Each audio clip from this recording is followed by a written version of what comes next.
The Locked On road to the NHL trade deadline continues as the New York Rangers are the latest team to make a splash ahead of the deadline, acquiring six-time 30-goal scorer Vladimir Tarasenko from the St. Louis Blues, along with defenseman Niko Mikkola. In exchange, the Blues receive a conditional first-rounder, a fourth-rounder, forward and ex-Blue Sammy Blais, and defenseman Hunter Skinner. Josh Hyman of Locked On Blues is with me to dig into what this all means for St. Louis, who are now saying goodbye to one of the key pieces of their 2019 Stanley Cup championship team. Yes, sir. It's been a long time coming. Vladimir Tarasenko had previously made a trade request that was expected, or not expected, but a lot of people thought it would be honored over the offseason. Wasn't the case. And with the Blues obviously struggling this season, it seemed more and more likely that he would get traded around the trade deadline.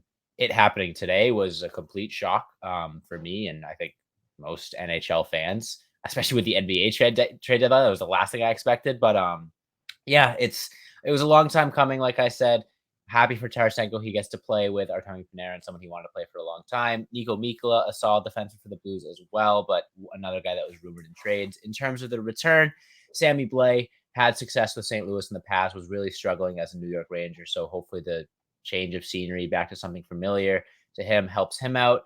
First round pick is great considering Tarasenko had a full no trade clause and could pretty much go wherever he wants. I'm very happy with that return. And then fourth round pick, you never know. And in terms of the prospect, bit of a long shot in Hunter Skinner, but you never know. Always good to have a stacked prospect covered. So I think it's a good trade for both sides. I wish Vladdy all the best in New York. I hope he can help them out in a playoff run. He is a spectacular playoff performer. And I hope he can continue that there. It's going to hurt watching him in another uniform. It's going to hurt real bad, but I'm going to be rooting for him for sure. And good first step for the Blues in this retooling that's inevitable for them. Is this the beginning of a major rebuild for this team? Oh yeah, there's I think this is the first of many dominoes that will fall for the Blues this trade deadline this offseason. Ryan O'Reilly's on an expiring deal. Ivan Barbashev's on an expiring deal. Nola Chari's on an expiring deal. So I think this is Doug Armstrong saying, look, this isn't a team that's going to compete this year. I think we're going to start selling some pieces off. He's notoriously very honest when it comes to looking at his team, and he's not afraid to make big moves when he thinks big moves are necessary. So I think this is far from all we're going to see from the St. Louis Blues this deadline. So bit of excitement in that as a Blues fan for one reason or another. Obviously, it's not the same excitement from 2019, watching them go for the Stanley Cup. But hey, it's a change of scenery for Blues fans, being able to see the other side of it. Hopefully the rebuild is short, and this is a good step in the right direction in terms of, building around Jordan Kyrou and Robert Thomas. All right, check out Josh on Locked On Blues for more on what the Tarasenko deal means for St. Louis. Now we welcome Jon Chik of Locked On New York Rangers to break down the move from the Ranger side of things. John, how do you feel that Vladimir Tarasenko will help the Rangers right away? It's awesome. We've been doing on Locked On Rangers a couple of episodes that are very much trade deadline centric. And, I've kind of been laying out a couple of my favorite candidates, and Vladimir Tarasenko was right near the top of the list. I think he solves a lot of issues on this team. The biggest one for me is just the fact that when you look at this Ranger team as it was constructed before the Tarasenko trade, the biggest weakness as far as position by far was right wing. When you have the kid line together, that's usually the third line. And so that means Kakko's on the third line, and you don't really know what to do with top line right wing, second line right wing. Vladimir Tarasenko comes in and solves that in a heck of a hurry here, gives them a heck of an upgrade. They've been going with the top line of Panarin, Mika Zibanejad, and Jimmy Vesey from left to right on the top line. Now, I like Vesey. I think he does some good things. I don't see him as a top line right winger. And now you've got Tarasenko there, somebody that can really add a guy that's kind of a shoot first type of player. The Rangers added Frank Vatrano for that role last year. And, Tarasenko, obviously the superior player there. And Vatrano did a great job and added a great element to this team. But I think Tarasenko is going to do the same thing and then some now that he's part of this New York Ranger team. Really looking forward to it. How about the power play? It's ranked in the middle of the league right now. Do you think he gives a little boost, and where does he fit in there?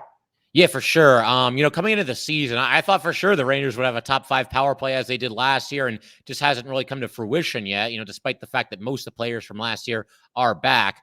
And I was talking about this. I actually just did an episode about the Tarasenko trade. It's premiering on YouTube as we speak. But it could go either way. I could see them maybe replacing Vincent Trocheck on the top line with Vladimir Tarasenko.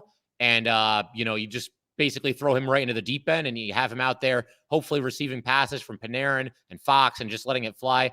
By that same token, though, they've been hesitant to mess with the top quintet that they have there. So I could also see a situation where maybe he starts on the second unit and he's out there with Hedl, who's on fire right now, Lafreniere, Kakko, and then either one of Miller or Trouba. But either way, I definitely expect him to help the power play unit. And I think even if they do start him on the second unit, eventually he'll work his way up to the top unit. But I'm really looking forward to seeing how he can help in that department as well. And as far as the cost of this deal is concerned, how do you feel about that?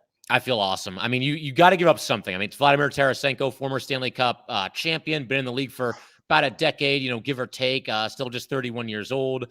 He is coming in just as a rental, most likely, but you got to give up something. And the only thing of consequence that the Rangers gave away was a first-round draft pick. And what's nice there is they have another first-round draft pick. So it's not like they've, depleted themselves as far as next year's draft is concerned. But besides that, I mean, Sammy Blais, who didn't really have a role here anymore. Hunter Skinner, who is something of a prospect, but I think his stock has kind of fallen in recent seasons. And then besides that, just a fourth-round pick from the Rangers. And on top of that, the Rangers also, the Blues are eating half of Tarasenko's salary, which could allow the Rangers to do some other things. And the Rangers also got Niko Mikkola, a defenseman who maybe could help them as well. So we'll see how that all shakes out. All right, be sure to check out Locked On New York Rangers for more on the Blue Shirts' latest star edition, and keep it dialed to Locked On NHL all along the road to the NHL trade deadline. This is the Locked On Podcast Network, your team every day.